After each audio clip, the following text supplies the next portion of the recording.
Actuellement, tous les pays du monde sont en train de travailler pour un abandon total de l'argent liquide, au profit de l'argent numérique. Pourquoi tous les pays souhaitent-ils avoir de l'argent numérique de banque centrale? Certains diront que c'est pour un contexte politique ou de progrès, ou encore pour un monde multipolaire afin de faciliter les échanges entre pays ou entre nations, c'est-à-dire un monde contrôlé par plusieurs puissances. Les complotistes qui ne sont pas loin de la réalité placent cette vérité dans un contexte politique, disant que c'est pour la fin de la démocratie et l'assujettissement des peuples au profit des multinationales.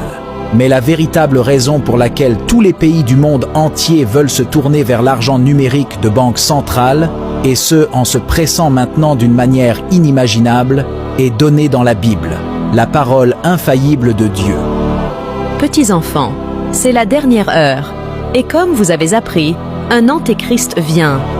Voilà la raison pour laquelle cet abandon de l'argent liquide est en train de se faire, pour se tourner vers l'argent numérique. Parce qu'un antichrist vient. Vous ne trouverez jamais cette réponse dans la géopolitique, ni dans l'économie, ni dans le journal, ni dans des associations. Vous la trouverez uniquement dans la parole de Dieu. Tous ces multinationales et ces présidents du monde entier le savent. Et c'est d'ailleurs eux qui préparent la venue de Satan. Parce que Satan les a dupés en leur faisant croire qu'en venant, il va régner avec eux sur la terre. Un gouvernement lui est donc en train d'être préparé. Et si vous êtes dans la distraction, dans la vie de copinage, la pornographie, le lesbianisme, la masturbation, une vie de sexe accéléré sans mariage, une vie de fraude, gagnant votre argent par le mensonge ou le vol, vous êtes alors de ce peuple qui est en train de l'attendre sans le savoir. Vous êtes de ce royaume.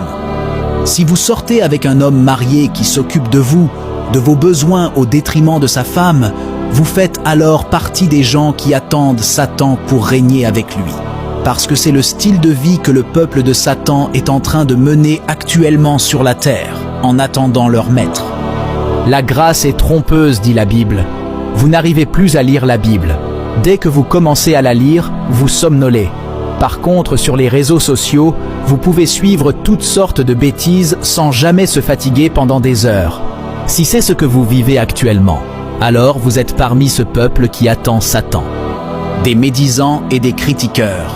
Lorsque votre bouche s'ouvre pour parler en mal de quelqu'un, vous le faites avec élégance. Mais quand il s'agit de prier, de chercher et de connaître Dieu, de demander à Dieu de tuer le moi qui est en vous, vous n'avez plus de mots en ce moment-là. Et si vous ne vous ressaisissez pas en entendant ces paroles, la grâce vous trompera, elle vous passera par-dessus la tête. Donc cet antichrist qui vient a un royaume, un gouvernement unique qu'ils sont en train de lui préparer. Tous les païens et tous les imitateurs du christianisme, c'est-à-dire toutes ces personnes qui ont introduit le christianisme juste en apparence, mais au fond sont remplies de tous les désirs et plaisirs du monde et cautionnent avec leurs leaders religieux toutes sortes d'hérésies doctrinales, font partie de ce peuple qui attend Satan, même si consciemment ils ne le savent pas. Il en est de même pour les églises dénominations, qui de janvier à décembre ne vous prêchent que la bénédiction, la prospérité, les liens familiaux et les délivrances.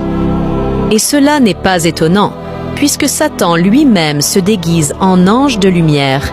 Il n'est donc pas étrange que ces ministres aussi se déguisent en ministres de justice. Leur fin sera selon leurs œuvres.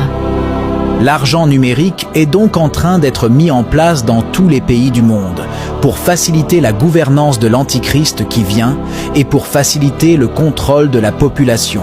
La Bible nous le confirme encore dans le livre de l'Apocalypse. Et elle fit que tous, petits et grands, riches et pauvres, libres et esclaves, reçussent une marque sur leur main droite ou sur leur front, et que personne ne put acheter ni vendre sans avoir la marque, le nom de la bête ou le nombre de son nom. Personne ne peut acheter ni vendre. Si la monnaie n'est plus liquide ou en papier, alors ils ont la capacité de faire que personne ne puisse acheter ni vendre. Voilà pourquoi, chers frères et sœurs, nous sommes au dernier virage. Nous jouons les dernières minutes de l'histoire du monde. Et au lieu de nous réveiller, nous nous endormons encore de plus belle. Nous nous enfonçons dans la distraction des réseaux sociaux, tout en étant au courant de toutes les actualités païennes qui passent. si bien que notre âme devienne tellement empoissée qu'on a du mal à passer du temps en prière et à méditer la parole de Dieu. Romains 10, verset 17, nous dit que la foi vient de ce qu'on entend. À force d'entendre des choses sales, la chair prend le dessus sur l'âme et l'esprit. Et nous voyons vraiment que tous ceux qui sont dans ces choses ne se consacrent plus. Abonnez-vous et laissez en commentaire partie 7 pour être notifié de la suite. À très bientôt.